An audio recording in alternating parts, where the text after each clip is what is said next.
राजस्थान के आदिवासी इलाके में जो उपद्रव हुआ उसको लेके एक तरफा कार्रवाई हुई और वीडियो फुटेज जो मिल रहे हैं, बच्चों को बेरहमी से मारा जा रहा है, पीटा जा रहा है। उन्होंने कोई खजाना नहीं मांगा था, उन्होंने मात्र अपने संवैधानिक अधिकारों के तहत आदिवासी इलाके में स्पेशल जो नौकरियां होती है वो नौकरियां मांगी थी। और शेड्यूल एरिया में 5वीं अनुसूची के अंतर्गत 200 आर्टिकल 44 के तहत प्रिविलेज होता है, यानी खुद की जमीन पे खुद की नौकरियां मांगी है, कोई पराई जमीन पे नहीं मांगी है। और लाठी भाटा जंग चला, शांतिपूर्ण अहिंसात्मक आंदोलन था। उसके अंदर हमें विश्वास है कि जो आदिवासी इलाके में 70 साल से जो राजनीतिक पार्टियां राज कर रही है, उनकी जमीन कहीं न कहीं खिसक रही थी। उनकी वजह से प्री प्लान किया हुआ पूरा मैटर है, जिसमें सरकार भी ध्यान नहीं दे रही है। वहां से भेजे हुए उच्च अधिकारी वो भी आदिवासी भेजते हैं, और जो आदिवासी है, आदिवासी की तो बात करते हैं लेकिन आदिवासी को बचाने की बात नहीं कर रहे हैं। वहां से आ रहे हैं लेकिन वो मुआयना कर रहे हैं उन लोगों का जो प्रताड़ित है, जो जेल में बंद है। उन जेल वालों के लिए कुछ जरा सा भी एक शब्द भी नहीं बोले। और मुझे बड़ा ताज्जुब होता है कि कुछ मैंने सोशल मीडिया से देखा कि एक 22 साल का लड़का 20 से 40 पन्नों की एक रिपोर्ट लेके आता है। 40 पन्नों की रिपोर्ट में क्या किसने बना के दिया, कहां से लाया? वो प्रतियोगिता परीक्षा में एसटीसी पास नहीं कर पा रहा है, वो बीएड पास नहीं कर पा रहा है, फर्स्ट ईयर सेकंड ईयर में थर्ड डिवीजन से पास हो रहा है। वो लड़का 40 पन्नों की पेज लेके आता है। कहीं ना कहीं बहुत बड़ा षड्यंत्र कोई खेल रहा है। इसलिए मेरा निवेदन है कि पूरे आदिवासी इलाके के जो भी जितने भी आदिवासी हैं वो इस तथ्य को समझें, ये षड्यंत्र कौन कर रहा है। आप लोग अभी डरे या घबरा गए तो आने वाले समय में आपकी आवाज उठाने के लिए कोई भी आदमी खड़ा नहीं होगा, एक भी आदमी हिमाकत नहीं करेगा। हमने तो पूरी जिंदगी अब समाज के दाव लगा दिए, चाहे हम रहे या ना रहे, लेकिन समाज को बेनिफिट मिलना चाहिए। और बड़ा मैंने पहले भी कहा है, अभी भी कह रहा हूँ, ये जो छोटू भाई की आईडी है उससे भी बोलना चाह रहा हूं मैं कि दादा की आईडी से मैं ये कहना चाह रहा हूं कि पूरे देश के आदिवासियों को एक जगह पे आना होगा और अपनी बात रखनी होगी, चाहे वो आपका 6ठी अनुसूची का इलाके वाले लोग हो या फिर 5वीं अनुसूची वाले इलाके के लोग हो। अब पूरे देश के आदिवासियों को एक मंच पे आना पड़ेगा, अपनी राजनीतिक रोटियां सेकने वालों को भगाना पड़ेगा, और एक समाज नीति के आधार पे ही आप लोग वहां जाओ और जाके अपनी आवाज बुलंद करो। इससे तो बहुत सारे लोग हुए, देश भर में आंदोलन किए, हत्या हुई, जेल में बंद होना पड़ा। ऐसे बहुत सारे उदाहरण हैं। सारे नेताओं के अपन लोग नाम नहीं लेंगे क्योंकि कहीं न कहीं उन्होंने राजनीति किया है। हम लोग कोई कतई राजनीति नहीं कर रहे हैं, हम लोग समाज को जगाने का काम कर रहे हैं। और समाज जिस दिन जागेगा उस दिन आपके अधिकार स्वतः ही आपके दहलीज पे होंगे। लेकिन हम लोगों ने ये सोच लिया है, नहीं वो लोग लड़ेंगे और हम लोग फायदा उठा लेंगे। कोई ये कॉलेज की छात्रवृत्ति नहीं है, स्कूल की छात्रवृत्ति नहीं है 4-5 लड़ेंगे सभी कॉलेज वालों को मिल जाएगा। ये अधिकार है। हमारी पहली लड़ाई आरक्षण की नहीं है, हमारी पहली लड़ाई जंगल जमीन की है, पानी की है। और जिस दिन वो पूरा पानी आदिवासी इलाके में प्रत्येक आदिवासी के खेत में पहुंच जाएगा, उस दिन नौकरियां करने की जरूरत नहीं होगी। आपके वहां ट्रक खड़े रह सकते हैं, सब्जियां जा सकती है, फल फ्रूट जा सकते हैं। दूसरा है, हमारे आदिवासी इलाके में बहुत बड़ा खनिज संपदा है, करोड़ों अरबों रुपये का। उनकी नजर वो खनिज ले जाने की है, इसीलिए हमारे लोगों को प्रताड़ित किया जा रहा है, रातों को मारा जा रहा है, जेल में घुसा जा रहा है। और उनके अधिकारी आते हैं, सीधा आदिवासियों पे गोलीबारी करते हैं। और गोलीबारी किया, उसका कोई किसने ऑर्डर दिया कोई अता पता नहीं। आदिवासी की कीमत एक बकरे से भी गई भी थी, बकरे से भी। मुस्लिम समुदाय भाइयों का जब ईद का त्योहार आता है, उस त्योहार के अंदर बकरे कितने लाखों रुपए में बिकते हैं, और हमारा आदिवासी मारा गया वो 5 लाख रुपए में बिका।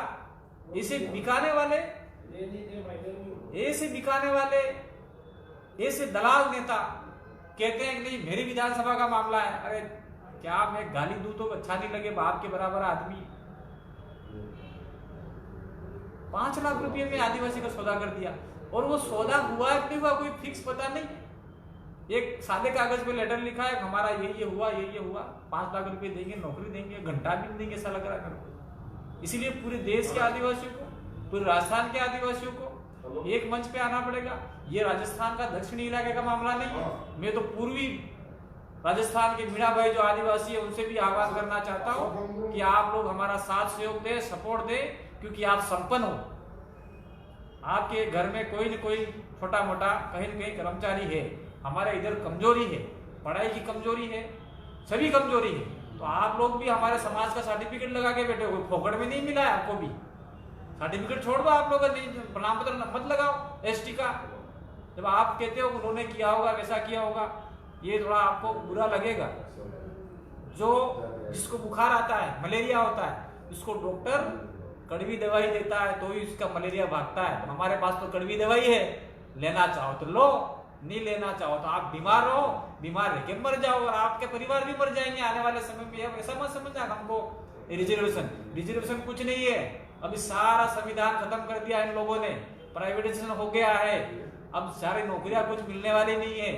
और प्राइवेट में किसी कंपनी है, स्कूल है, दुकान है, ये सब दुकानें हैं, धंधे हैं। उस धंधों में उनके परिवार के लोग ही लगेंगे, आपको तो घंटा भी नहीं मिलने वाला है। इसीलिए गुजरात में छोटू भाई वसावा जी लड़ाई लड़ रहे हैं, हमारे उधर भी कुछ नेता लड़ाई लड़ रहे हैं, लेकिन कौन सामाजिक लड़ाई लड़ रहा है और कौन राजनीतिक लड़ाई लड़ रहा है, ये आप लोगों को तय करना है। समाज में अगर एकता होगी, दबाव होगा, तो आप लोग संसद में भी जाओगे, विधानसभा में भी जाओगे, राज्यसभा में भी जाओगे। लेकिन पार्टी का जो पूंछ होता है वो पकड़ के जाएंगे तो पार्टी जैसे जैसे आपको चलाएगी, यहाँ बैठ, यहाँ उठ, यहाँ मुर्गा बन, ऐसे ही नेता हमारे 70 साल से गए, जिसकी वजह से आज आदिवासी समाज समुदाय कहीं न कहीं गर्त में है। इसीलिए पूरे देश के आदिवासियों को एक होना पड़ेगा, जागना पड़ेगा, जगाना पड़ेगा। गांव गांव जाओ, फलिए जाओ, वार्ड में जाओ, जिलों में जाओ, राज्यों में जाओ, लेकिन आदिवासी जागो तो सही भाई।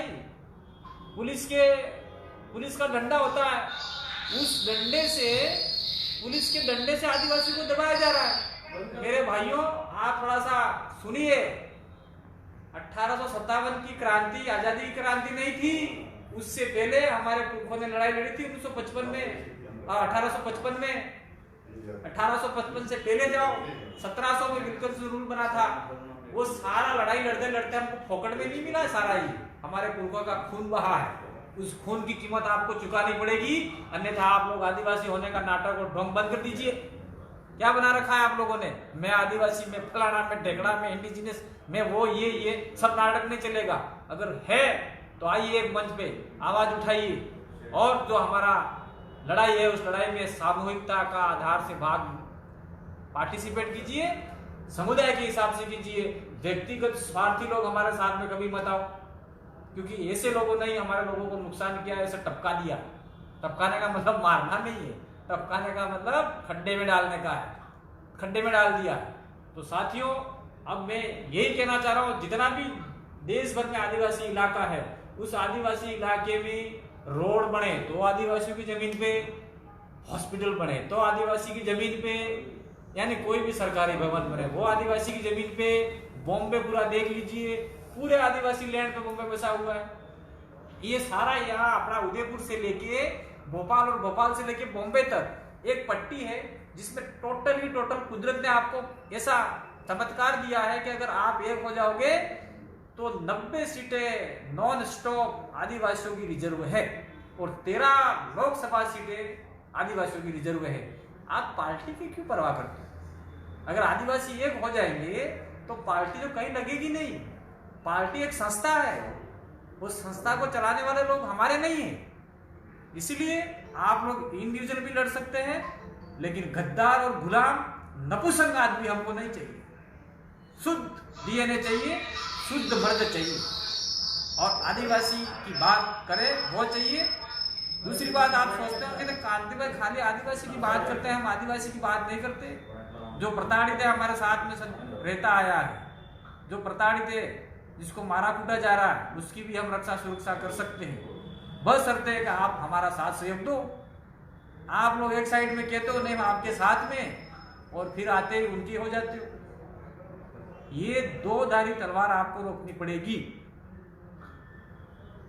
हम किसी महापुरुषों के नाम तो नहीं लेते, लेकिन कुछ कुछ के विचार हमको अच्छे लगते हैं तो उनकी बात करते हैं। जो व्यक्ति अपने समुदाय, अपना खुद का भला नहीं कर सकता, अपना खुद की रक्षा सुरक्षा नहीं कर सकता, वो समाज और समुदाय की सुरक्षा लेने की गारंटी लेते हैं। ऐसे करते ही हमें बर्दाश्त नहीं है।